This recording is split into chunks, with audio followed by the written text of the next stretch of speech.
college football has produced dynasties, legends, and scandals the sport would rather you forget. One program had a sitting governor secretly running a player payroll. Another had its starting quarterback arrested by the FBI for selling cocaine. A third had a player shoot a teammate over a cassette tape, and 3 others arraigned for rape, all in the same month. We're not talking about free tattoos or impermissible meals. We're talking about federal fraud, drug trafficking, and coaches who thought the law simply didn't apply to them. In 1951, West Point cadets betrayed their honor code while their classmates died in Korea. By the 1980s, the governor of Texas was arguing that paying bribes was a, quote, moral obligation. And in the 90s, a national championship coach was hiding a player's gun in his office cabinet. College football has always had a dirty side, but these 5 programs didn't just bend the rules. They ran full-blown criminal enterprises, and in most cases, they got away with it for years. From the honor code betrayal that rocked a nation at war, to the coach who treated the county sheriff like a friend of the program to keep his players out of jail.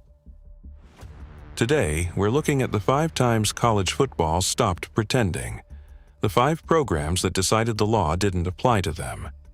We're going from the betrayal of honor at Army to the organized greed of SMU, the federal crimes of Miami, the violent cover-ups at Nebraska, and finally, the absolute anarchy of the Oklahoma Sooners.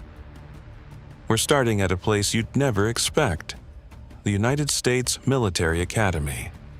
In the early 1950s, Army wasn't just a service academy. They were the Alabama of their day, a national powerhouse under legendary coach Red Blake. But here's the problem. To keep that powerhouse running, a culture of academic cheating had taken root inside the very institution meant to produce America's men of honor. This wasn't just players copying homework. This was a systematic cheating ring where upperclassmen distributed exam answers to keep the football team eligible. And they did it while the nation was actively fighting the Korean War. While other young men were dying on the peninsula, the cadets at West Point were rigging tests to keep their winning streak alive. In the spring of 1951, the hammer dropped. 90 cadets were investigated for violating the honor code. 83 were expelled. Most of them were football players. And the list included Coach Blake's own son. Imagine the scene. Vince Lombardi was an assistant coach on that staff. He watched as the team was decimated. Senator J. William Fulbright was so disgusted, he went to the Senate floor and called for West Point to ban football entirely. The program that was supposed to produce leaders had been cheating for years. And the only reason it stopped is because 2 players, who both loved West Point, finally said, enough.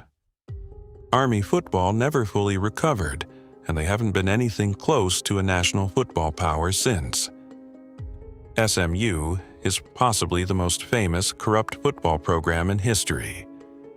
It wasn't just boosters handing out cash and handshakes.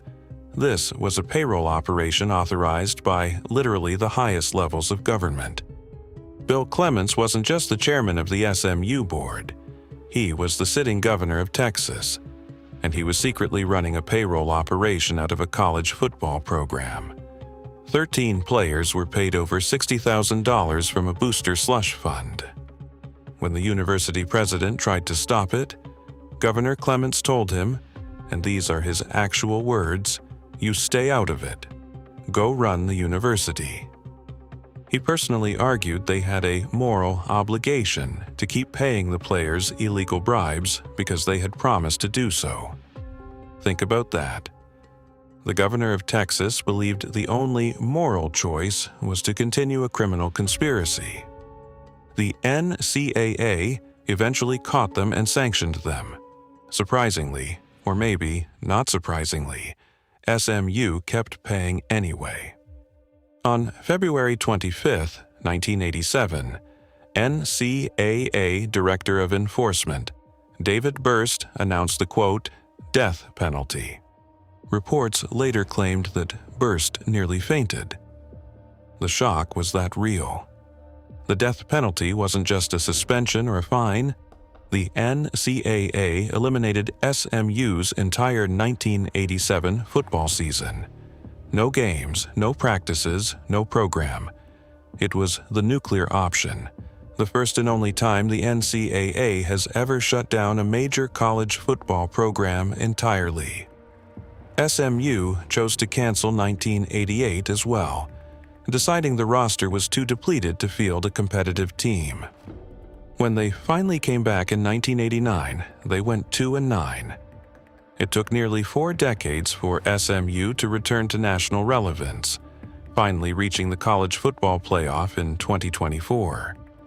The death penalty was supposed to be a warning to every other program in America, but the fact that it's never been used again on a major program tells you exactly how terrified the NCAA is of what it did to SMU.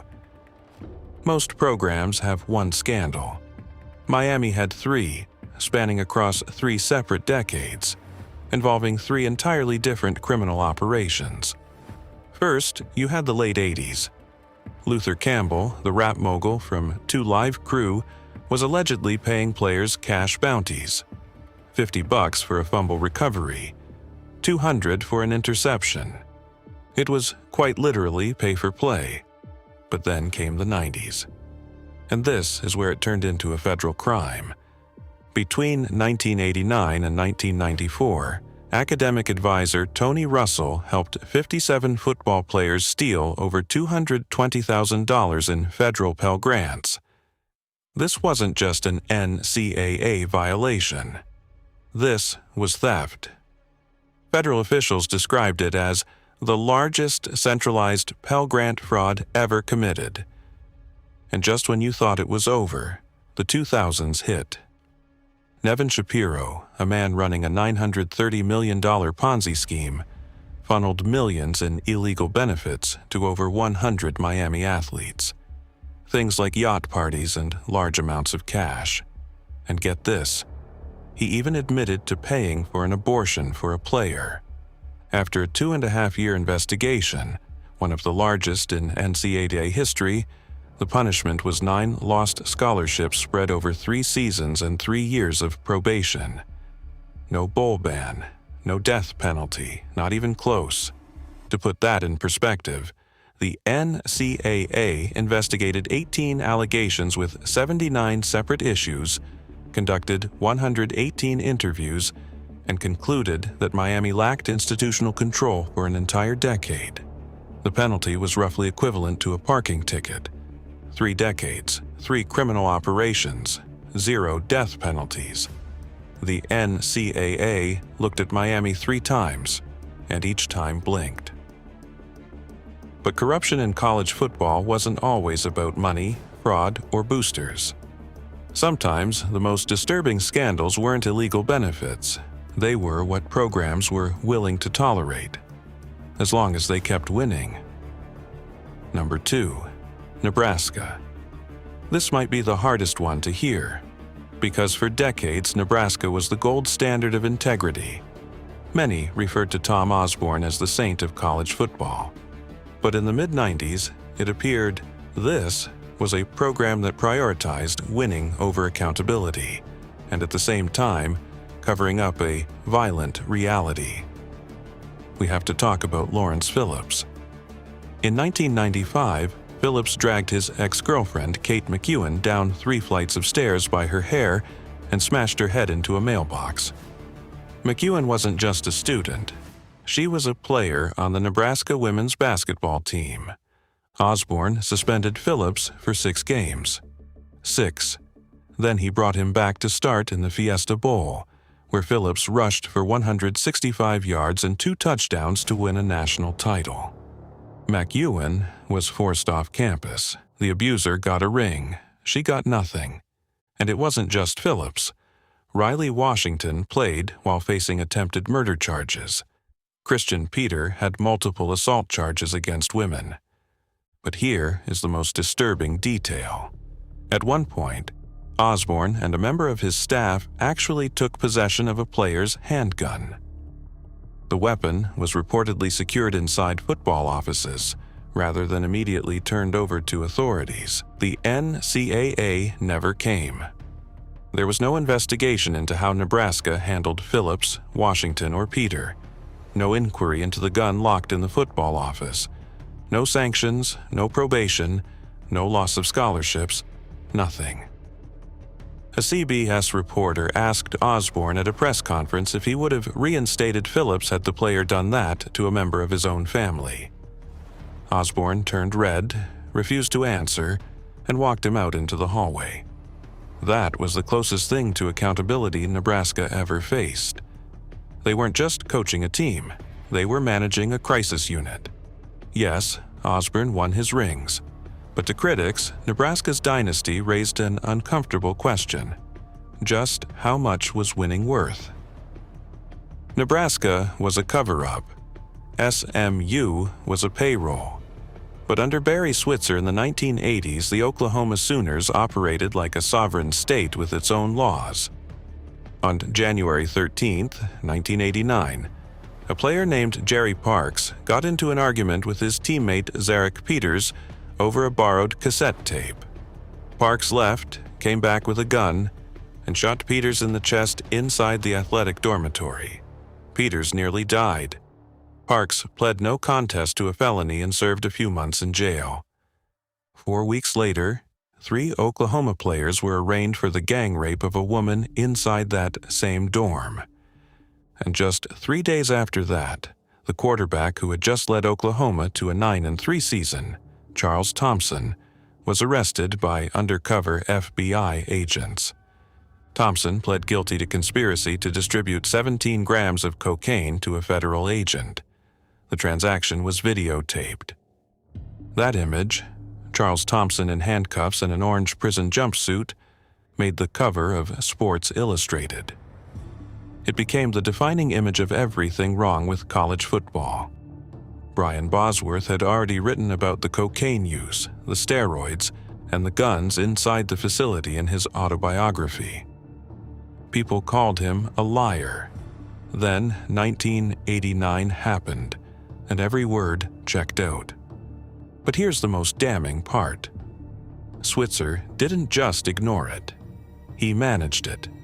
He admitted to Sports Illustrated that the county sheriff was, in his own words, a friend of the program, who would call him, instead of filing charges so they could handle things internally. Switzer later admitted he had heard rumors Thompson was under federal investigation, but he said nothing to authorities. After Thompson was convicted and sent to prison, he helped a friend break into Switzer's own home and steal his championship rings. The quarterback he once protected became the one who robbed him. At its lowest point, Oklahoma looked less like a football program and more like a crime operation without boundaries. Every one of these programs had something in common. They all believed they were too big, too powerful, or too important to face real consequences. Some of them were right, and that might be the most disturbing part of this entire story. Because the truth is, college football didn't stop having scandals.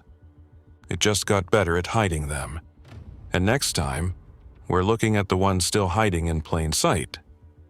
Has football cleaned up its act, or have the crimes just gotten better at hiding?